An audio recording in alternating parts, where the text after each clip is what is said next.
Huh? It's not a whole heck of a lot out here, but I understand that there are people missing because they're snowed in.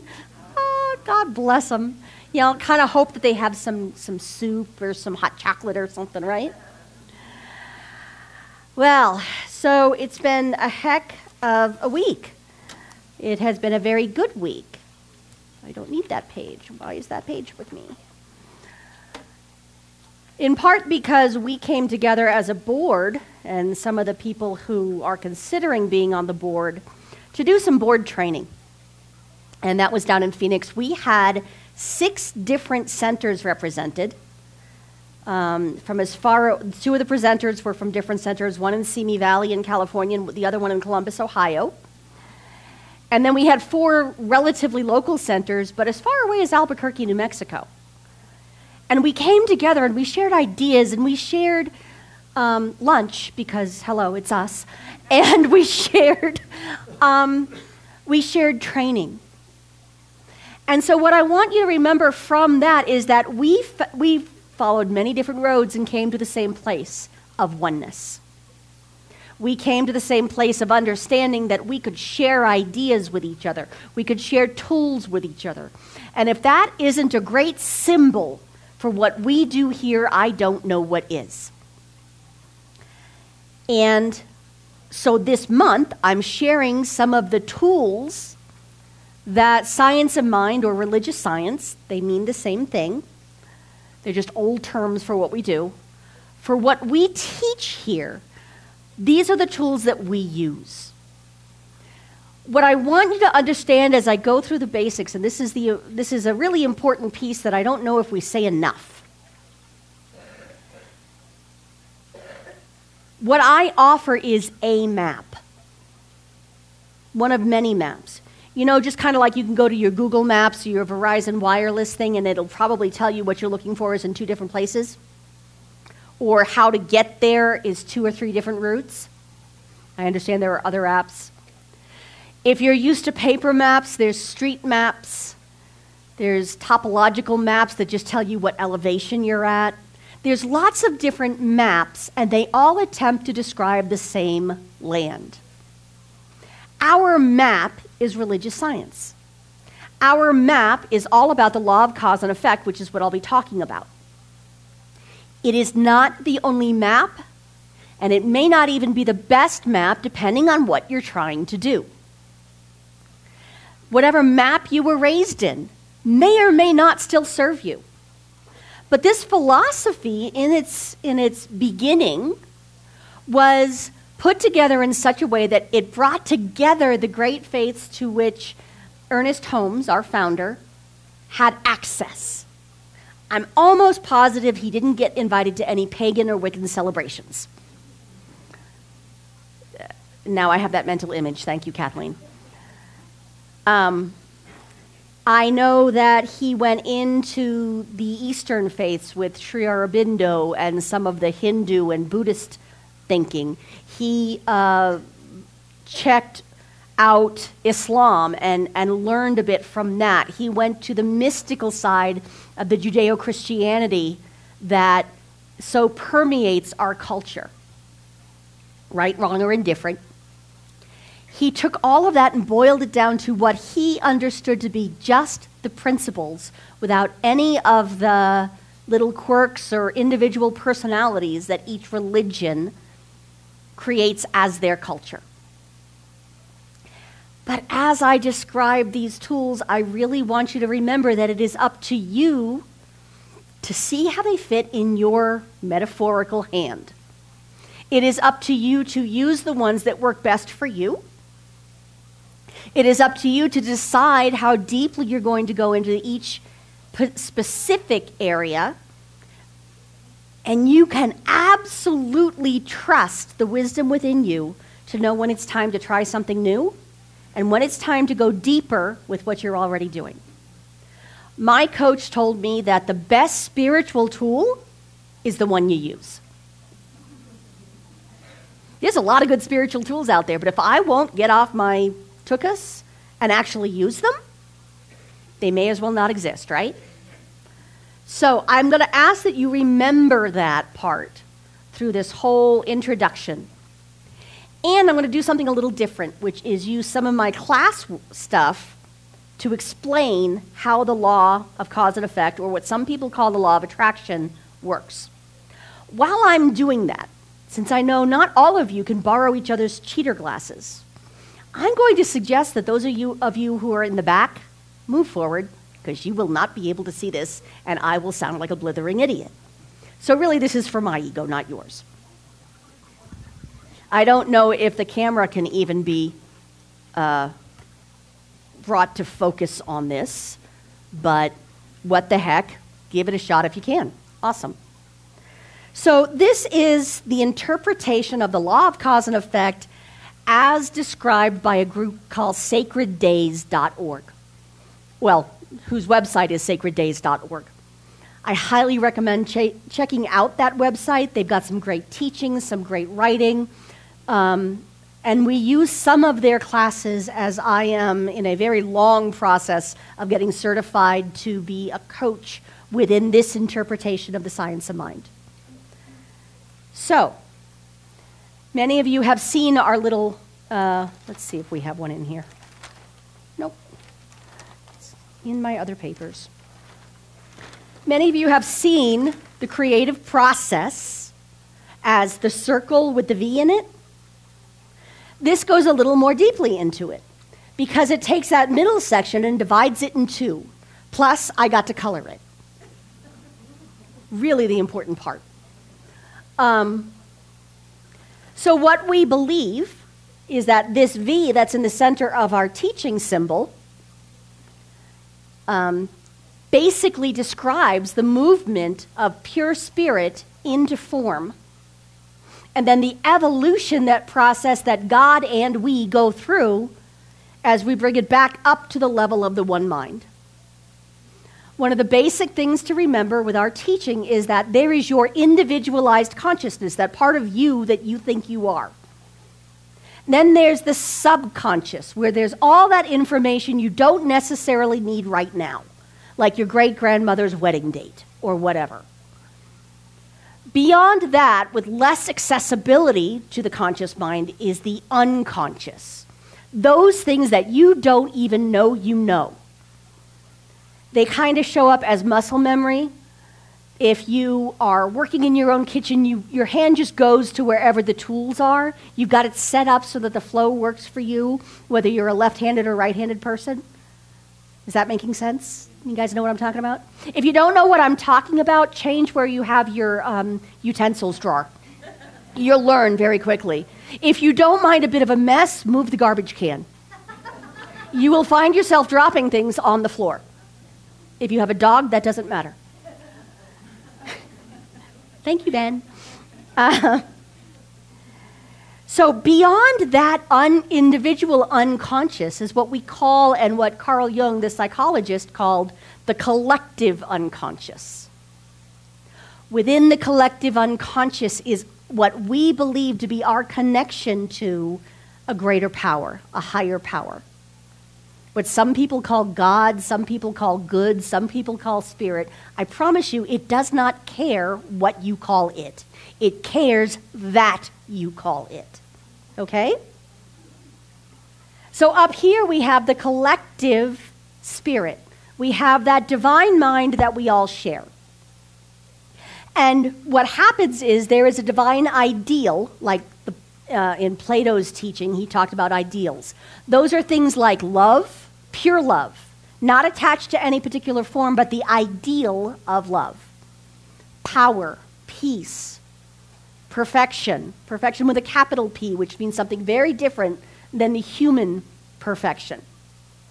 Perfection at the divine level just means whole, nothing missing and nothing extra.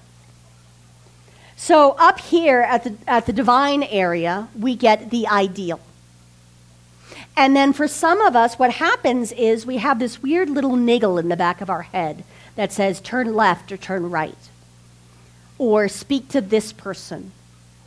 That's our intuition at work. That is how the divine mind speaks to the human mind, through your intuition. And then you get an idea. Now, one of my early teachers used to say there's good ideas and then there's God ideas. The God ideas happen here and they come in and show up as our good ideas. Once you have an idea, this yellow is the mental plane. It's what's going on up here between your ears. When you have that idea fully into your mental plane, your imagination kicks in. The imagination is one of the faculties you have that is entirely necessary for creating your world. If you can imagine it, you can make it happen. If you dream it, you can do it. Have you heard those almost Nike-esque sayings? Just do it. No, think about it for a second first and then do it. So that's your imagination at work, which takes it down to your emotional level. Imagine like a 3 or 4-year-old thinking about, being a princess or being a prince or being a pirate or an astronaut. They're not just sitting there thinking about it, are they? They are dancing like no one's watching, and no one else can hear the music either. They are fully into it. They embody that imaginative world. That is actually where all the energy for manifestation comes from. If you know anything about the law of attraction, you know you need to completely get it into every cell of your body, be walking around as if it already happened. Write the thank you notes now. Some of you might remember thank you notes. I do. When that happens, you get inspired. And it is that inspiration that drives you to action. Have you ever had that moment of, oh, I could do that? Oh, that would be so much fun. As soon as I realized we were not going to be able to do foundations this time around in the time I expected, I got inspired to take some of the stuff and do full-day workshops. Now, I can't do the action right now because I'm busy, but I will tomorrow. One of the things that happened was that we were talking about yesterday about different ways in which we can come together. And we started talking about spiritual travel. And I had to physically bring myself back into the room, well, spiritually bring myself back into the room, because I already planned a trip to New England. Because I've been to Bronson Alcott's area where the Transcendentalists met. And all of those great things that exist within New England, I'm like, if part of my job could be traveling, which is what I wanted to do on my vacation, maybe that would be a good thing. If I got to bring along all my best friends, and we walk the Freedom Trail, and we go sit where the Transcendentalists used to meditate and talk about the higher ideal. Wouldn't that be fun? And if we happened to accidentally do it while the leaf peepers were all there, we might see something pretty. Darn. That brings us into action, which brings us into an experience of the world. So the experience you're having started here as a divine idea. This room started as a divine idea within the minds of the people who came before us that said, we want a place to meet that's ours. And then they had all of these other things that they believed to be true, which they had the ideal of abundance. So this place has never had a mortgage. Never. They built it, bada bing, bada boom, here we are. I'm so grateful they were willing to listen to that intuition and use their imagination and create this experience. Now, the part that sometimes we forget about is that the arrow goes back up. You actually get to process your experience. Is there anyone here who does not have some tiny little sliver of their life that maybe could be better? That maybe, there is some debt you would like to be able to pay, not yours, because I know none of you have any debt, but maybe on behalf of your grandchildren. Maybe you'd like to set up, a multi-million-dollar trust fund for some random stranger just because it'd be fun. If you're willing to play at that level, then you've got a better idea of the divine level than somebody who thinks, well, if I can just manage to make the electricity this week, I'll be okay. That's a good place to start from. That's a great place to start from. Paying the electricity bill is something I highly recommend, especially right now. But if we can go beyond that, why wouldn't we? If we can go beyond all of us in this room being willing to see the Christ in each other and go to a place where the world that works for everyone exists, wouldn't it be, don't you think the second option might be, nice? Okay. So we have this experience of the world, and what we see is that perhaps this experience that we have right now doesn't exactly match our imagination of what could be. We live here right now in what is, but we don't let go of the possibilities. So what happens is we have an experience, and the next spot, this word is reaction. We generally have some kind of reaction to our lives. Now, it might be absolute glee. It might be a 24-hour happy dance. I don't know. That sounds like a little too much work to me. But from our reaction, we gain the feeling. It's not our feelings that cause our reaction. It's the reaction that moves into our feelings. So it's not what happened, it's what you think about it, how you feel about it, what you think it means about you as a person. So you have a feeling, and then there's something called cognition. You're having that feeling, you try and figure out what's going on. What is it I did? What is it I can do? How am I going to handle this? What does it mean? You start having a cognition. Your brain engages. And that's where we get back up to the level of the mind, where we start gathering knowledge. This word, for those who can't see it, is knowledge. Knowledge includes perhaps going to a friend and getting a reality check.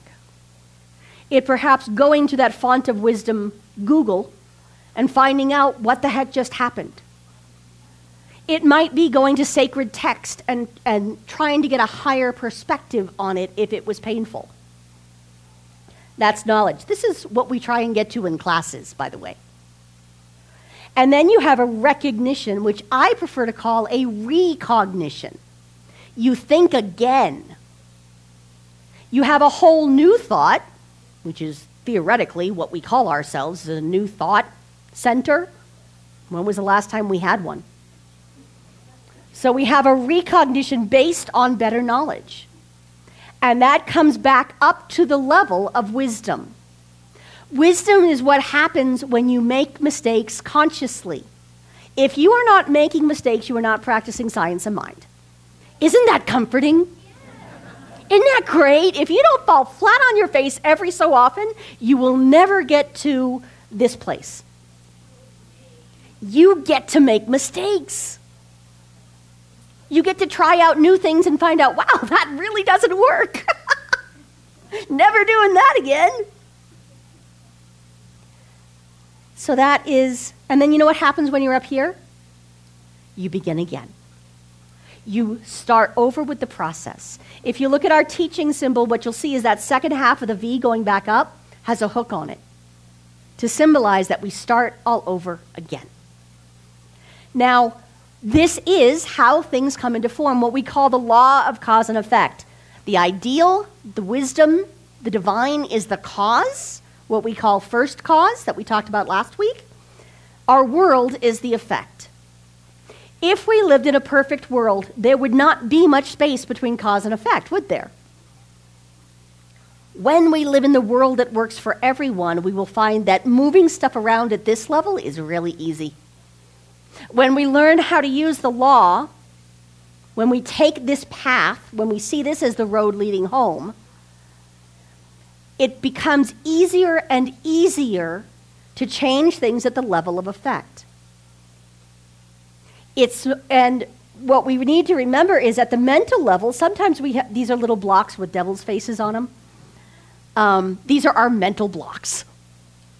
Sometimes these are two arrows pointing to each other. We have emotional conflicts based on the stuff that we've been taught or that as a culture even we're holding to be true. In this culture, often we're told you got to make a choice.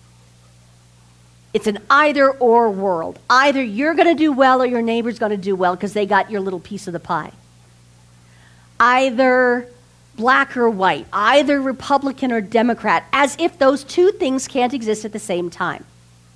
That is one of our mental blocks that creates our emotional conflict, yes?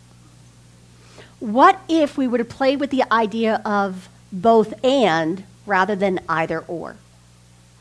What if there were great ideas on both sides of the political aisle? What if people of color and people of who are non-colored? I have a color. I'm not transparent. Well, I am okay, that's a whole different coming back. This is how my brain works. It's just interesting in here.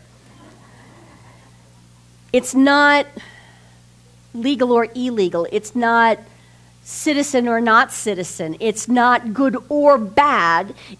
This is the whole collective of who we are. And by loving and accepting all of who we are, not everything that is done, but all of who we are, we find the Christ in all of us. So instead of either or, do both and. Have chocolate and vanilla. Nobody's going to die of that unless, of course, you're really lactose intolerant. There is more to experience. There is more in what if, by choosing abundance, your neighbor does better? You choose to be happy in public and your neighbor learns how by watching you. So it's not an either or. If I do too well, other people can't. It's because I do so well that everybody else has a path they can follow. And they see what's possible. It opens up their imagination. This is the truth of how we do things. We do things, we create that way as a community, which is why we have community conversations. You heard Mel announce that earlier, I hope, that the first week of February, we're going to be doing a community conversation around what the heck to do with all this money. Now, if that is not a conversation you want to have, fine. You can go to a different center where they're trying to figure out how to keep the lights on if you really want to. They might need your consciousness. But I promise you, they're more than an hour away from here. If you're willing to come and have a conversation about what's possible, that's your place. And it is my heart wish to do that every other month in 2019. To have at least one community conversation every 2 months so that we can stay in this sense of possibility. We can stay in the conscious creation of our future. It's going to require everybody to be there. Now, we also have this process at work when we work as a board. When we went to that board training, we got all sorts of ideas. And I'm still hearing about some of the things that happened in the car on the way back. Because I drove back by myself. But apparently there was a more interesting car I probably should have been in. My car had to get up here somehow. When we come together, that experience of creation somehow takes on new flavor, new oomph. There is a healing that only happens in relationship. Whether it's your relationship to yourself, your relationship to the divine, or your relationship within rooms like this, or your family, or the other groups you belong to, all healing happens in relationship.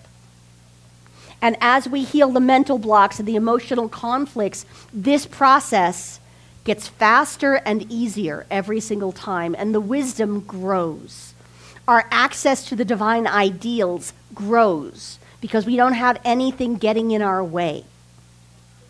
This is when you have somebody like Jesus the Christ, or Ernest Holmes, or Krishna, or Muhammad, who could clearly hear the voice of the divine within themselves and act on it in the world to create something new.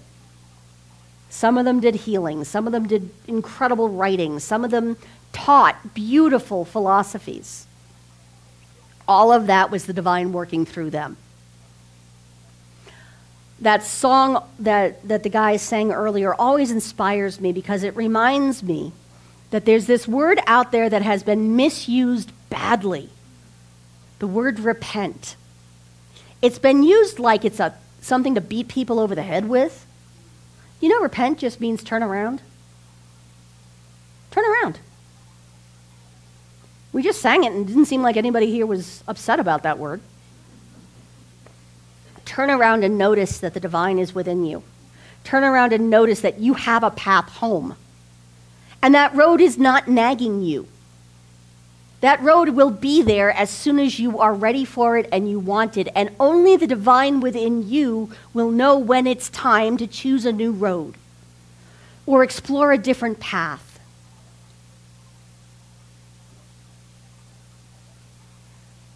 One of the things that is happening now is that as of last year, we as a group have chosen to be more active within the interfaith community.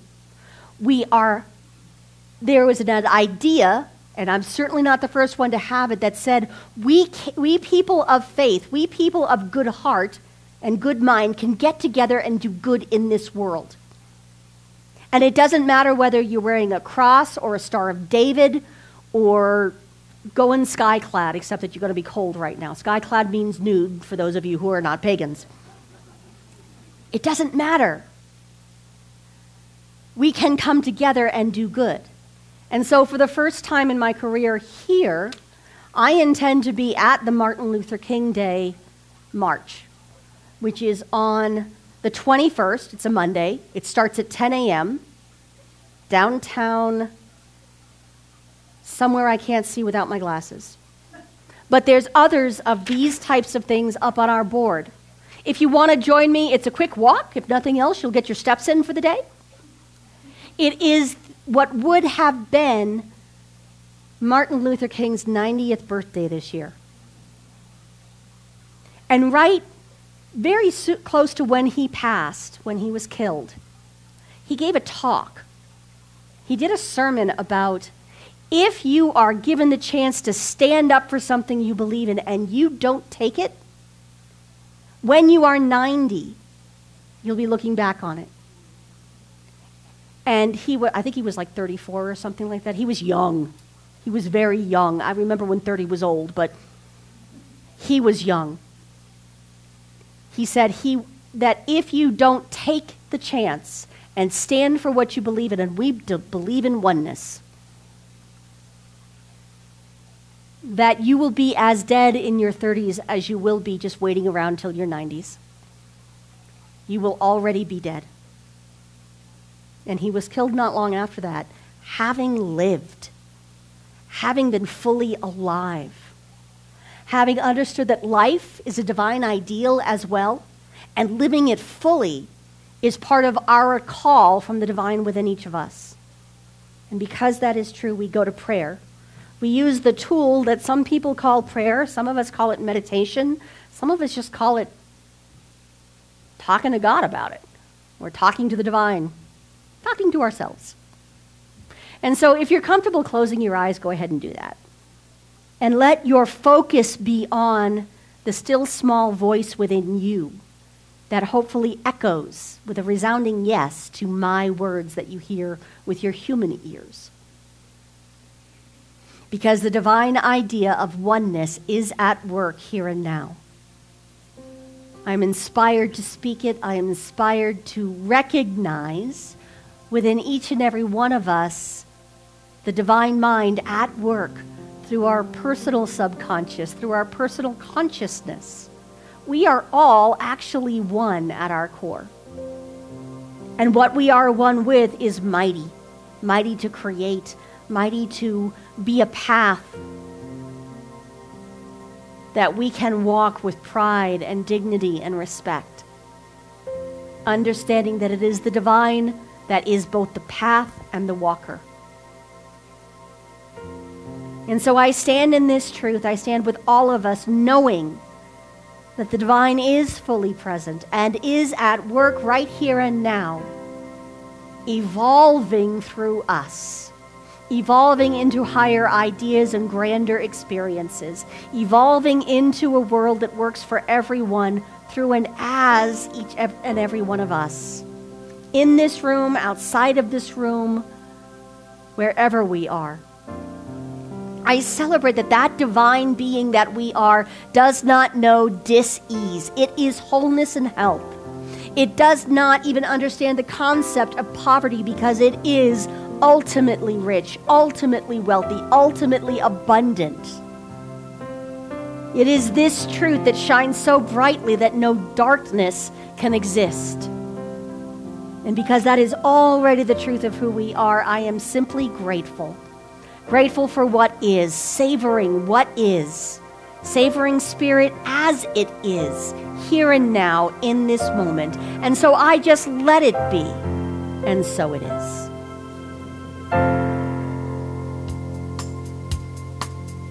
Thank you. Feel free to stand up.